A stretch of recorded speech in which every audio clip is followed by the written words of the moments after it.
ভাইরে ভাই, আমার পেটের সমস্যার জন্য একটা আজব জায়গায় গেছিলাম। যে দেখি ওই জায়গাটার বহু নাম, কখনো টয়লেট, কখনো বাথরুম, কখনো ওয়াশরুম, কখনো ল্যাট্রিন, কখনো পায়খানা। যেহেতু মনে হলো ভাই, এটা কোন দেশে আসলাম, এই দেশে এত নাম কেন? আমার মনে হলো দেশটা স্বাধীন হয়নি, যখন তখন বোম মারতে পারে এই দেশের উপর।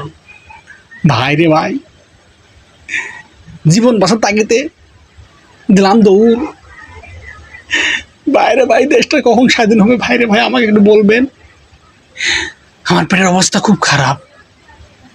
দেশটা স্বাধীন হলে আমাকে অবশ্যই জানাবেন কমেন্টে। স্বাধীন হওয়ার সঙ্গে সঙ্গে আমি যাবো পেটের সমস্যা দূর করতে। বাইরে ভাই, খুব সমস্যার মধ্যে রয়েছে ভাই।